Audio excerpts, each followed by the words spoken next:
Good afternoon.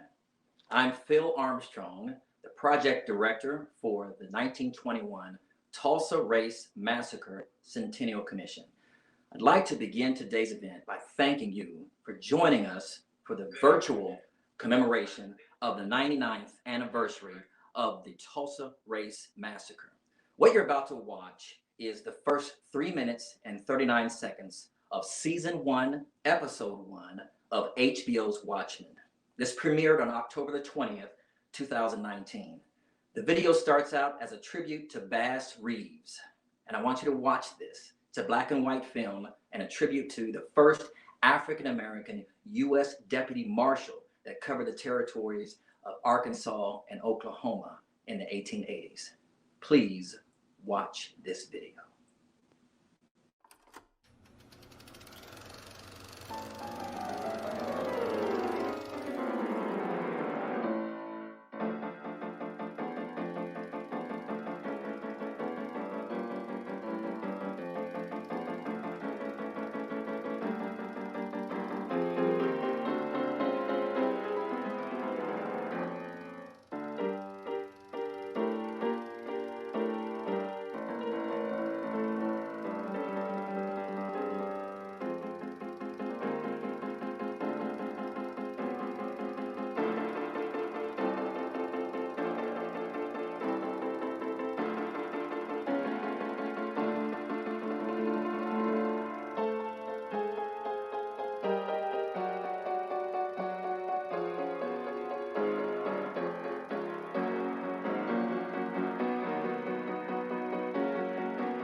Justice today.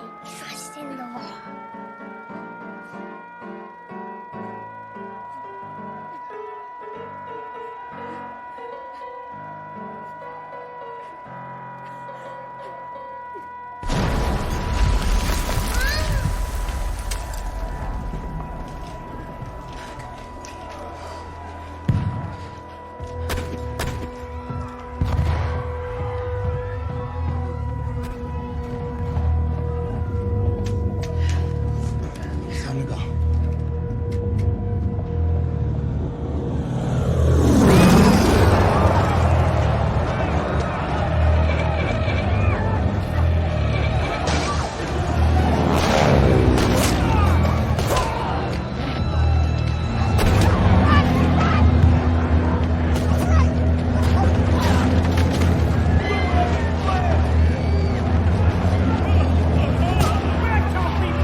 Graciously thank Damon Lindelof, the creator of HBO's Watchmen, for sharing the powerful presentation you just saw. And in fact, we have the special privilege of hearing from Damon himself, the creator and the executive producer of HBO's Watchmen. Damon Lindelof. Thank you, Mr. Armstrong. On behalf of the entire cast and crew who made Watchmen, it's a genuine honor to be part of today's conversation. Every single person who helped craft the sequence you just screened understood the tremendous responsibility of filming the events of 1921 with reverence and authenticity. This would be the only way for the audience to understand that even though it was presented in the context of a fictional story, what happened in Greenwood was real. Every single horrifying detail. When the show premiered last October, the word Watchmen did not trend on Twitter, but something else did. Black Wall Street. It was clear that a large part of the audience was having the same experience I had had when I first learned about the massacre.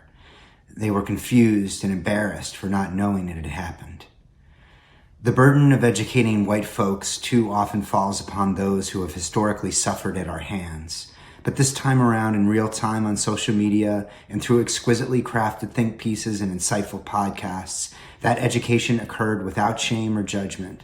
It was an incredible thing to witness. The young boy in that sequence is Will Reeves, the hero of our story. Actually, the superhero of our story, because most superheroes are orphans. Batman loses his parents, Superman loses his too, and his planet. His entire world is destroyed.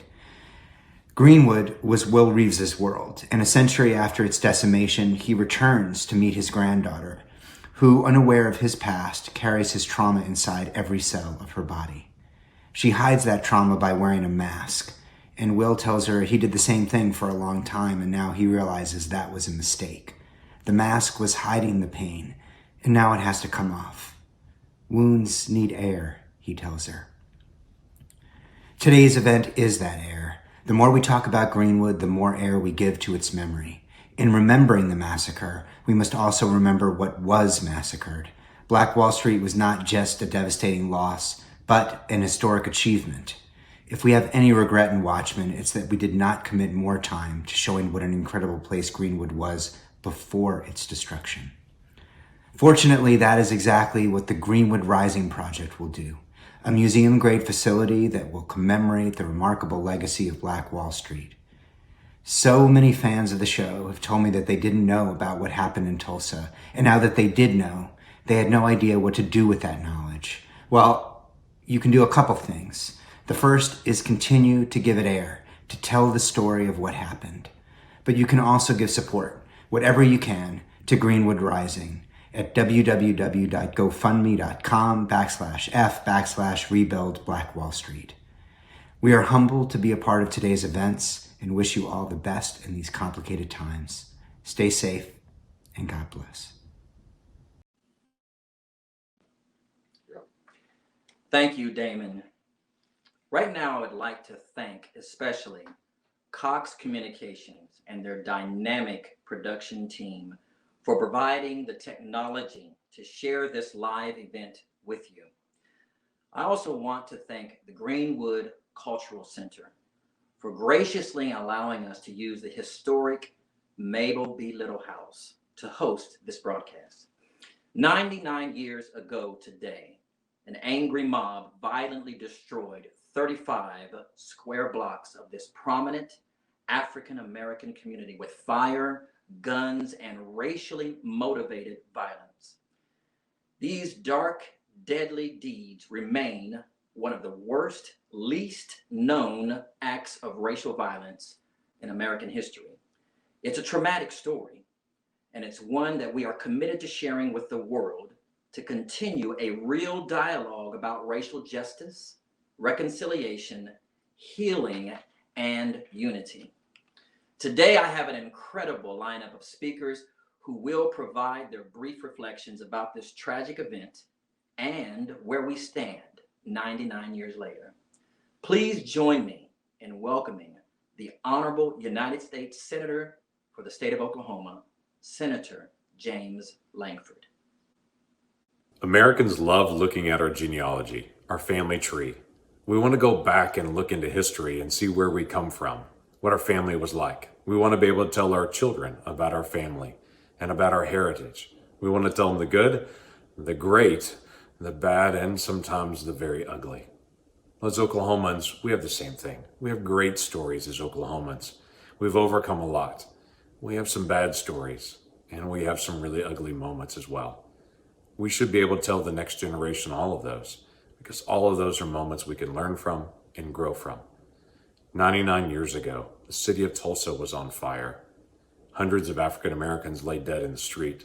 Thousands of African Americans were homeless. It was the tail end of the worst race massacre in American history. We should pause. We should remember. And we should see if there are things that we can still learn and see what we can do to be able to grow in the future. Now, a lot has changed in the last 99 years. Tulsa has an African American police chief. We have African Americans that are on the city council and the state senate and state house of representatives, integrating leadership all over our community and, quite frankly, all over our state. That's a good thing. But are we finished? I would submit no. There's still more to learn, and there's still more to know and to implement. You see, I'm convinced, and I've shared with Oklahomans for years now, that 100 years after the worst race massacre in American history, the entire country will pause May the 31st, 2021, and will for a moment look at Oklahoma and ask a very reasonable question. What has Oklahoma learned about race that can be shared with the rest of the country? Where have we grown? What has happened with us? And what can we learn from our history to affect our future? It's a reasonable question, but it can only be answered if we take a long pause to look at our history and then take a long pause to look at our present, to literally take tragedy to triumph in the days ahead. Thank you, Senator. You have been a long-time supporter and friend of the commission, and we appreciate your continued commitment, leadership, and support. Up next, I'd like to invite the Honorable Lieutenant Governor Matt Pinnell to provide his remarks. Please welcome Lieutenant Governor Matt Pinnell. Bill, thank you. And thank you for those watching online today. It's an honor to serve as the Lieutenant Governor, 17th Lieutenant Governor in the state of Oklahoma, but also a proud Tulsan, someone who grew up 5 minutes from the Greenwood District, who grew up in a city in elementary school through middle school and high school, who learned very little about this massacre. And thankfully, in the state of Oklahoma today, we have new momentum to tell this story and learn from it. But that the city, the state, and the federal level cannot thank those enough who have stood up and have said, be brave, be bold, the story must be told. This story in a new, powerful way. And today in the state of Oklahoma, it is very exciting to tell you, and those of you all watching right now, about the Greenwood Rising Memorial Museum that will be built next year. It is critically important that during the 100th anniversary, this year being the 99th, that again, we tell the story, but we learn from it. We firmly believe that this will be a pilgrimage type of opportunity from all cultures all over the world to come to the center of the country, the hub of America, to learn about how we, again, defeat and combat racism and bigotry in this country. We want to learn from this, and we want Tulsa to lead the way, and we absolutely can do it. It's why we are so, again, thrilled that the state of Oklahoma has become a partner with the Centennial Commission. And leading forward, we will be able to, again, build and teach the Black entrepreneurship that we have in this community. Folks from around the world coming to Tulsa to learn about how to take those skills back into their communities all across the country and all across the world. We're going to tell this story. We're going to tell this story the right way. And I truly believe that Tulsa is going to lead the way in telling this story and combating, again, racism and bigotry in this country. Oklahoma can do it.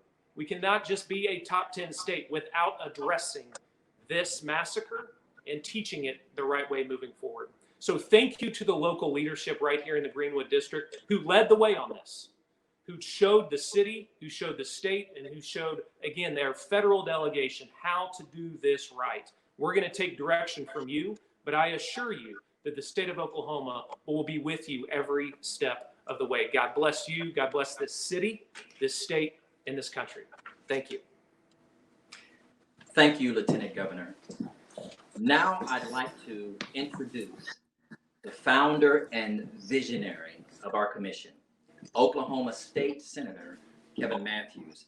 Senator Matthews has been our ambassador for several years now, and we wouldn't be where we are today without his committed leadership. It was Senator Matthews that started asking the tough questions back in 2015 when we were about to face heading into the 6th year, or heading into 6 years, heading into the 100th, the centennial of this massacre. And we thank Senator Matthews for his leadership and for being the founder and the chair of this commission. Ladies and gentlemen, our founder, Senator Kevin Matthews. Thank you, Phil. Thank you very much. But first, I have a statement from one of our top supporters, Mr. Mike Bloomberg, who is a recent presidential candidate. I want to read a few quotes from him. And he says something about this ugliest chapter in our American history. And it's a part of the 400 years of racial oppression that happened in this country, where generations of Black Americans were robbed of their labor and wealth and denied them an equal opportunity to pursue the American dream. In 2019, he visited Tulsa to announce the public art project, the Bloomberg Art Project that we secured here in Tulsa. He had never learned about this like many Americans. And he said that he wanted to bring that here. And not only did he want to bring it here, but as he started his presidential campaign, he decided to launch an ambitious agenda to grow Black wealth and increase the number of Black homeowners and small business owners. And he says, I know, or he knew, that there was no better place to announce it than right here in Tulsa. He met people like Reverend Turner at Vernon Chapel AME. And he says, these are his words, as I quote, the recent killings of unarmed Black men, including in Georgia by vigilantes and Minnesota by police, are painful reminders of how essential and urgent this work is.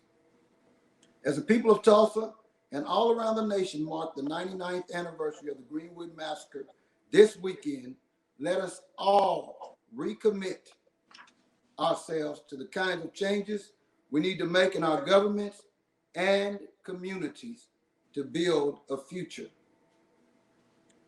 As I said in Tulsa earlier this year, where color and capital are no longer related and where the promise of American equality rings true in every community, as quoted by Mike Bloomberg.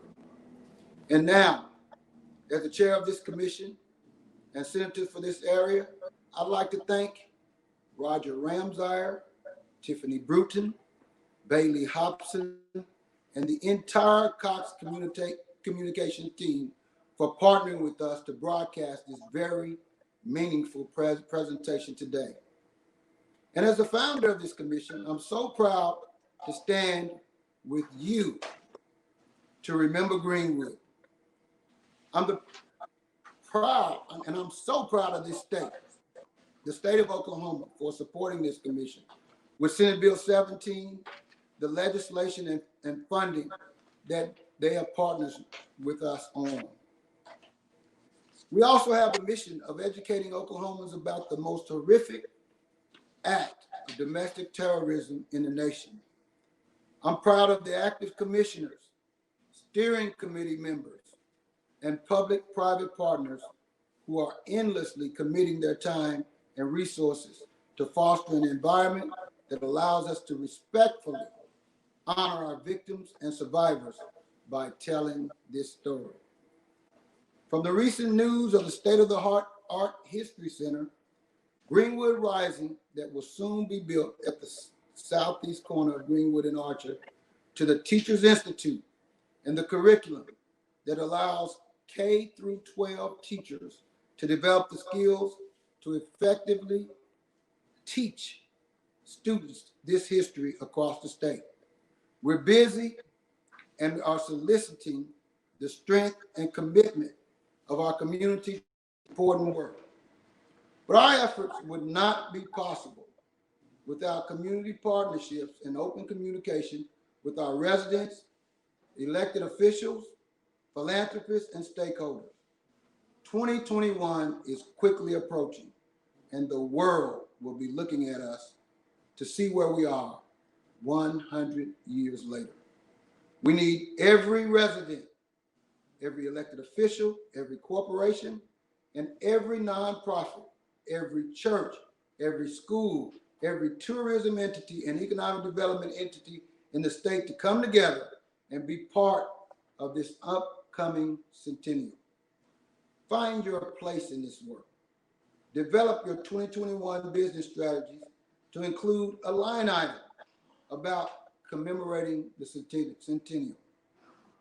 Thank you, Senator Langford, Governor Stitt, Lieutenant Governor Pennell, Secretary of Transportation Tim Gatz, Mayor Bynum, Tulsa Community Foundation, the Healy Foundation, our police chief that's here with us today, the George Kaiser Family Foundation, our grassroots funders, and all of the corporate and community organizations that continue to support the commission and the legacy of Greenwood. Thank you. Thank you, Senator Matthews. Thank you for your leadership in where we are and where we're going. Right now, I'd like to introduce you to the Honorable Mayor G.T. Bynum, Mayor of the City of Tulsa. Mayor Bynum. Take that up just a little bit. Dr. A.C. Jackson is one of the great Tulsans in the history of our city. He was regarded by the founders of the Mayo Clinic as one of the best surgeons in the entire country in the early 20th century. He invented surgical tools that are still in use today, a century later. He served as president of the Oklahoma State Medical Association, and he was one of the founders of the Booker T. Washington Hospital in Tulsa.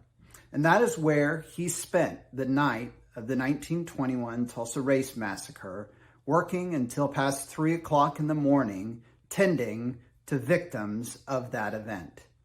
He then returned to his home, and the next morning, as he was walking down the street, he was approached by a group of white men, and he raised his hands to surrender to them, and they shot him anyway. Dr. Jackson, at the age of 40, one of the foremost surgeons in the entire country at the time, was killed solely because he was a black man in Tulsa. And a lot of the time, we talk about the 1921 Tulsa Race Massacre, and we talk about the scale of the event and how it was the worst in our country's history, and how much property was destroyed, and how many lives were lost. But in that discussion, a lot of the time, the individual stories can get lost, and with that, the full scale of the tragedy. Dr. Jackson's story is a reminder to us of how important it is that we tell the stories of those who died and also those who rebuilt following the 1921 Tulsa Race Massacre. And that is why the city of Tulsa has made it a priority to identify the missing graves from the 1921 Race Massacre. Only by telling these stories and learning about the lives of those who lived it can we truly know about the history of our city and how to prevent such an event from ever happening again. When you hear Dr. Jackson's story, you know that it wasn't a race riot. A surgeon with his hands raised being killed because he's black only happens because of a race massacre.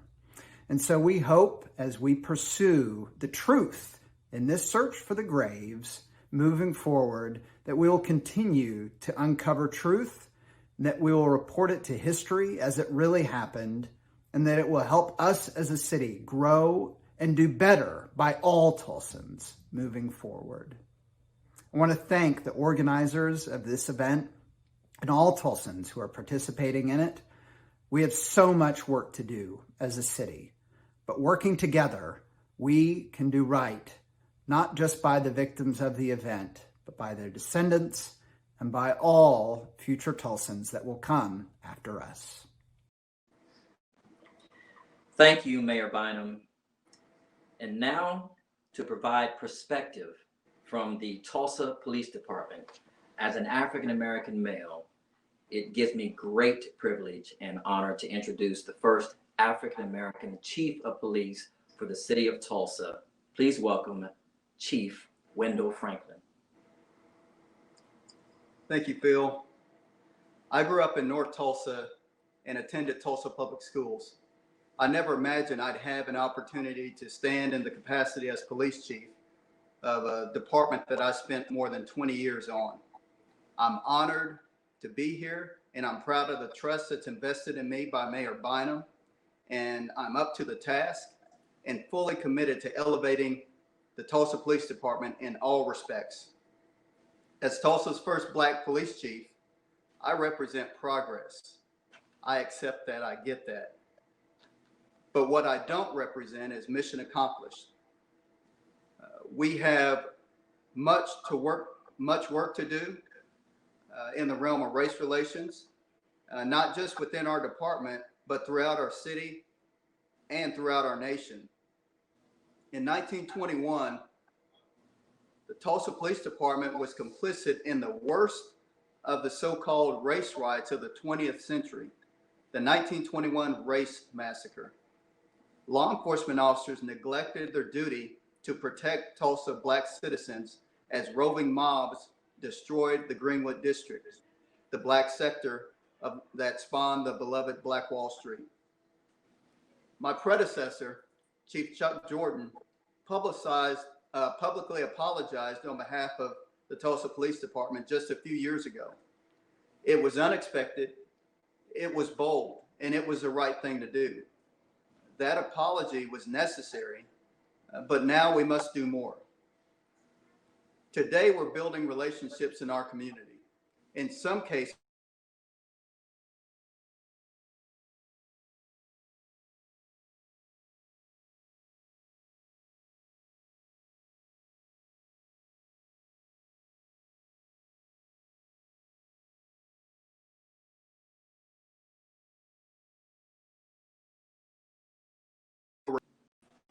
it seems like okay, it looks like we lost the feed, but sometimes it seems like 2 steps forward and 1 step back. But despite those setbacks, we must not lose sight of our goals. A city defined with equity and equality, a city welcoming of diversity and inclusion, a city safe and secure for ourselves and for those who pass through it. In closing, I'm proud to be your police chief. I'm even more proud of the work that we've done, are doing, and will do together to be a national model for effective relation-based policing and community policing. As Tulsans, let us continue the path from tragedy to triumph, 1 step at a time, marching forward. The brighter the future, we all deserve a brighter future, and Tulsa Police Department is all in on that. Thank you, Chief Franklin. And now, to close our presentation today, please welcome a very, very special guest.